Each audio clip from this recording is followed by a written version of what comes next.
Hello बच्चों, देखिए आज मैं फिर से एक नया चैप्टर आपके सामने लेके आ गई हूँ and the chapter's name is the grasshopper and the ant. As you can see in a such a beautiful picture, there are some ants and a grasshopper which is playing a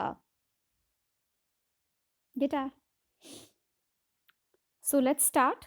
Once there lived a lazy grasshopper. He didn't like to work. एक बार एक बहुत ही lazy का मतलब होता है आलसी. एक आलसी ग्रासहॉफर था, यानी ग्रासऑफर को हिंदी में बोलते हैं टिड्डा. He didn't like to work. अब जो आलसी लोग होते हैं they never like to do work. तो वो बिल्कुल भी कोई भी काम करना पसंद नहीं करता था. डिडंट लाइक का मतलब होता है पसंद करना. All day long he sang songs. पूरे दिन बस वो गाना ही गाता रहता था. And played in the warm sunshine. और गर्म धूप में, वार्म मीन्स गर्म, सनशाइन मीन्स धूप में खेलता रहता था. He look at me, I am as happy as can be. और बोलता रहता था कि देखो देखो मैं कितना खुश हूँ, जितना मैं खुश हो सकता हूँ मैं उतना खुश हूँ. The grasshopper laughed at the hard working ants as they work day and night. और जो ग्रासऑफर है वो हार्ड वर्किंग यानी बहुत मेहनत करने वाली आंट्स यानी चींटियों पर हंसता रहता था. लाफ्ड मीन्स हंसता रहता था. As they work day and night, जैसे कि वो दिन और रात मेहनत करती रहती हैं. जैसे कि चींटी को आपने देखा होगा कि वो पूरे दिन कुछ ना कुछ करती रहती हैं. हमें चींटियों से सीख भी लेनी चाहिए कि हमें कभी भी अपने टाइम को वेस्ट नहीं करना चाहिए, उसको यूटिलाइज करना चाहिए. We are storing grain we are storing grain for the long winter ahead. जो चींटियां हैं उन्होंने रिप्लाई किया. जब वो ग्रासोफर उन पर हंस रहा था तो चींटियों ने रिप्लाई किया. दे रिप्लाइड, लिखा हुआ है ना. चींटियों ने रिप्लाई का मतलब होता है उत्तर देना. उन्होंने उत्तर दिया. We are storing grain. Grain का मतलब होता है अनाज, कि हम अनाज को स्टोर कर रहे हैं यानी भंडार करके रख रहे हैं उसका. For the long winter ahead, आने वाली विंटर यानी सर्दियों के लिए. The lazy grasshopper only laughed louder. जो आलसी ग्रासहॉपर था वो केवल तेज तेज और ज्यादा हंसने लगा उनके ऊपर. लाउडर, लाउड का मतलब होता है तेज और louder is a comparative degree, उसका मतलब होता है और ज्यादा तेज. Summer ended and the cold winter arrive. Summer खत्म हुआ यानी गर्मियों का मौसम बीता और कोल्ड विंटर अराइव्ड और ठंडा जाड़ा आ गया. The wind blew strong and it started snowing. जो हवा है वो तेज तेज बहने लगी. ब्लू मीन्स बहना, स्ट्रॉन्ग मीन्स तेज तेज, एंड स्टार्टेड स्नोइंग और स्नो यानी बर्फबारी भी होने लगी. The grasshopper now begin to worry. अब जो ग्रासऑफर था, जो टिड्डा था, नाउ बिगेन टू वरी, अब उसको चिंता सताने लगी.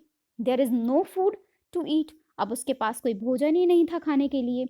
नो ग्रास, कोई भी घास नहीं थी. नो फ्लावर्स, कोई भी फूल नहीं थे. और लीव्स, और कोई पत्ते भी नहीं थे. I can't see even the tiniest fly or worm. Even यहाँ तक कि उस जाड़े में उसको ना तो छोटे से छोटा कोई कीड़ा भी उसको या मधुमक्खी भी उड़ती हुई नहीं नजर आ रही थी जिसको वो खा के अपना पेट भर सके. What will I do. अब मुझे क्या करूं या अब मुझे क्या करना चाहिए. I will surely starve. Starve का मतलब भूखे मर जाना या भूखा हो जाना. I will surely starve. मैं जो है भूखमरी से मर जाऊंगा. ही क्राइड, वो चिल्लाया. Let me meet my kind neighbours the ant. अब उसने सोचा कि चलो अपनी दयालु नेबर, यानी नेबर का मतलब होता है पड़ोसी, अपनी दयालु पड़ोसियों से मिले. और दयालु पड़ोसी कौन से थे. द आंट, चीटियां. The grasshopper remembered how the hard working ant had stored away grain for the winter. उसे पता था कि कैसे, रिमेंबर का मतलब याद, उसे याद था कि हाउ यानी कैसे, द हार्ड वर्किंग आंट्स मेहनती चींटियों ने हैड स्टोर्ड स्टोर करके रखा हुआ है, भंडारित करके रखा हुआ है. Away grain for the winters, winter यानी जाड़े के लिए कैसे उन मेहनती चींटियों ने अनाज को भंडारित करके रखा हुआ है. He knocked at her door. उन्होंने उसके दरवाजे पर दस्तक दी, नॉक किया. डियर आंट, और बड़े उससे बोला. Dear ant, I am hungry. मैं भूखा हूँ. एंड कोल्ड, और मुझे सर्दी भी लग रही है. I have nothing to eat. मेरे पास कुछ खाने के लिए भी नहीं है. नथिंग का मतलब कुछ भी नहीं होना. Please can you give me some food. कृपया आप मुझे कुछ भोजन दे सकती हैं। अब उसके कितने पोलाइट वर्ड्स थे, पहले तो वो हंस रहा था उसके ऊपर। The ant shook in anger, चींटियों ने उसको बहुत गुस्से से देखा। लेजी वन, उसने कहा आलसी कहीं के, what were you doing all summer, तुमने पूरी गर्मियों भर किया क्या है। You were only singing and dancing, तुम तो केवल पूरी गर्मियों भर नाचे और गाए हो। You should have thought of the cold winters month ahead, तुम्हें आने वाले जाड़े या सर्दियों के दिनों के बारे में भी तो सोचना चाहिए था। गो अवे, भाग जाओ। She slammed her door shut, और गुस्से में उसने अपना दरवाजा बंद कर दिया। The lazy grasshopper left as hungry as before, जो आलसी ग्रासहॉपर था, आलसी टिड्डा था, उसको भगा दिया और वो पहले जैसा भूखा था वैसा ही भूखा रह गया। तो हमें इससे क्या सीख मिलती है? What we learn with by this story, that we never behave like a lazy one. ठीक है, we should always work hard and prepare for the future. So now let's move on to the new words. Number one is hardworking. Hardworking means होता है मेहनती। Arrived, arrived का मतलब होता है आगमन या किसी का आना, जैसे बोलते हैं ना, the train has arrived on this platform. Starve, starve मतलब भूख, भूख से व्याकुल हो जाना। स्लैम्ड यानी पटक देना। Now reading is fun. These are some question answers. Let's do this. How did the grasshopper spend his day? तो कैसे spend का मतलब व्यतीत करना, कैसे grasshopper अपना दिन व्यतीत करता था? तो he spent all his day by singing and dancing. Sorry. Did the grasshopper find food for in winter? क्या grasshopper को सर्दियों में खाना मिला? So no, the grasshopper did not find food in winter. Okay. What did the ant tell the grasshopper? Ant ने grasshopper को क्या बताया? When he asked for food, जब ग्रासोफर चींटियों के दरवाजे पर उससे भोजन मांगने गया तो चींटियों ने उसे क्या बताया? चींटियों ने उसको बहुत जोर से डांटा था।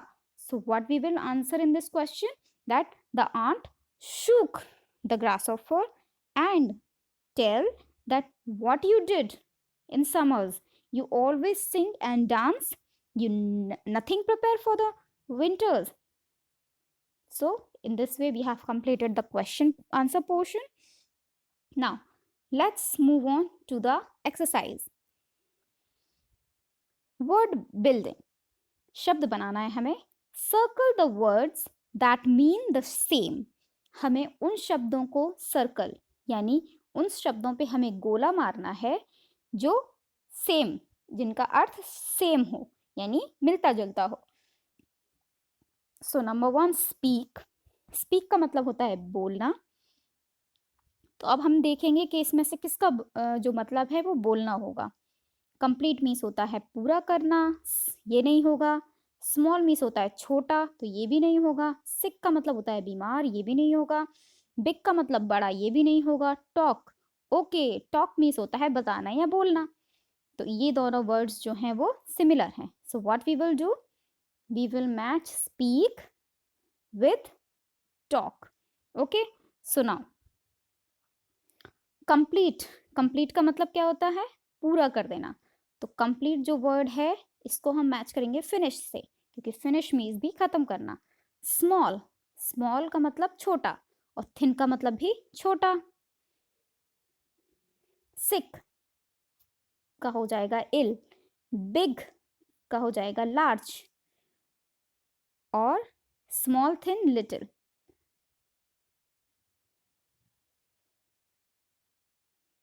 कंप्लीट का, फिनिश का और स्टार्ट हो जाता है। स्टार्ट का मतलब क्या हो जाता है?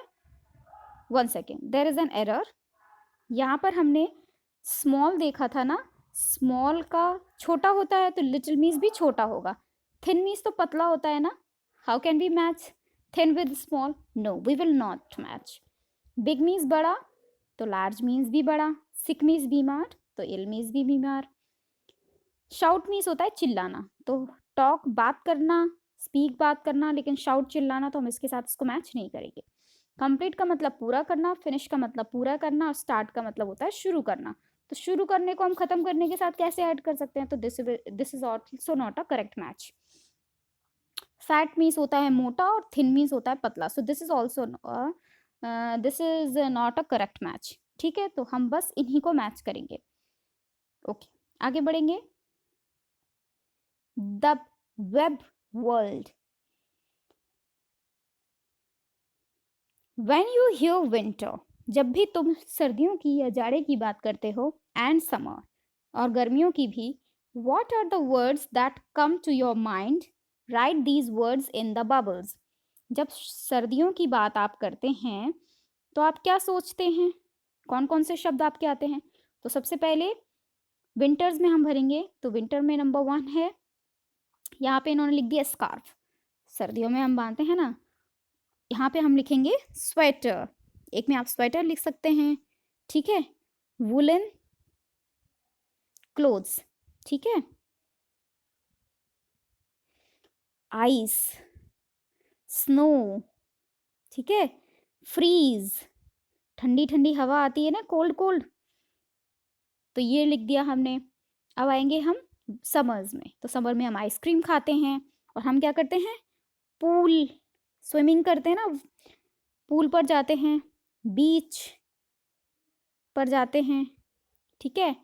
इंजॉयमेंट करते हैं ढेर सारा।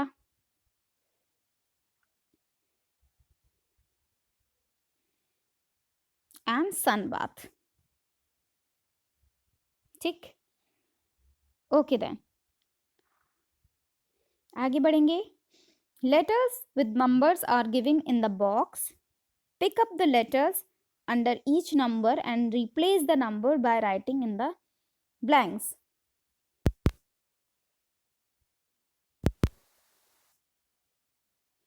तो यहाँ पर ये शुरू करते हैं। ये जो लेटर्स हमको दिए गए हैं, इनके ऊपर जो नंबर है, उस नंबर को हमें यहाँ पर लिखना है फिल इन दी ब्लैंक्स में। सपोज दैट जो फर्स्ट नंबर है दैट इज 24, तो 24 के साथ जो डिनोट कर रहा है वो जी लेटर कर रहा है, तो हमने यहाँ पे जी। और जैसे जैसे हम सारे नंबर्स के जो भी अल्फ़ाबेट है उसको लिखेंगे, तो यहाँ पर स्पेलिंग बनेगी ग्रास ऑफर, ठीक है। अब उसके बाद यहाँ पर हम देखेंगे, नेक्स्ट है ईट्स, तो नंबर 4, तो नंबर 4 के साथ यहाँ पे लेटर कौन सा है? W, yes. तो हमने लिख दिया नंबर 4 के साथ डब्ल्यू। नंबर 10 पे कौन सा है? 10 पे ढूंढिए, 10 पर है ओ, ओके। 15 नंबर पर है आर, 7th नंबर पर है एम, एंड 23 नंबर पर है इट इज एस, तो वॉर्म्स। तो द ग्रासहॉपर ईट्स वॉर्म्स, यानी जो ग्रासहॉपर है वो कीड़ों को खाता है। अब सेकंड वाले को अगर हम करेंगे तो द, 3rd नंबर पर है ए, 22 नंबर पर है एन, ये देखिए 22 नंबर और 3 नंबर। 12 नंबर पर है, 12 नंबर कहाँ है? ये टी, तो A N T, and 23 number पर है एस, ये देखिए, तो एस, द आंट्स ईट। ऐसे ही आपको सारे नंबर्स को यहाँ पर देखना है, और उसके नीचे जो भी लेटर हो आपको यहाँ पर लिखकर इस पूरी जो है वो सीरीज को कंप्लीट करना है, ठीक है। आई होप आप लोग कर लेंगे। This is a picture writing, इसमें आपको ही शी इट का यूज करना है। सबसे पहले ही शी इट को यूज करने से पहले मैं आपको बता दूंगी कि ही, शी और इट। ही का यूज होता है जब भी कोई पर्सन मेल हो, ठीक है, पुरुष, और शी का यूज किया जाता है जब भी कोई पर्सन फीमेल हो, यानी महिला। और इट का यूज करते हैं हम जानवरों के लिए और कोई भी जो हमारे ऑब्जेक्ट्स होते हैं जिनमें जान नहीं होती है उनके लिए, ठीक है। तो इस तरह से ही शी इट, क्योंकि यहाँ पर आपके क्वेश्चन में लिखा हुआ है use the word he she it they instead of the lady, a man, 2 girls and a dog, ठीक है।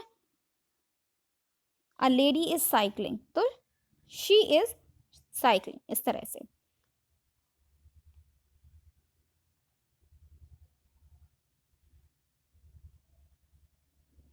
ओके, तो ये हो गया। ये आपको प्रैक्टिस करनी है, ये हैंड राइटिंग दी गई है, आपको इसको कर्सिव में लिखना है, ये आप कर ही लेंगे अपने बुक में। So in this way we have completed this chapter also. I hope you liked it. अगर आपको वीडियो अच्छी लग रही हो तो आप इसको लाइक करें, कमेंट करें, ठीक है? इस चैनल को अगर अभी तक आपने सब्सक्राइब नहीं किया हो तो उसको सब्सक्राइब भी कर लें। मिलते हैं अगली वीडियो में, तब तक के लिए इजाज़त दीजिए। Bye bye.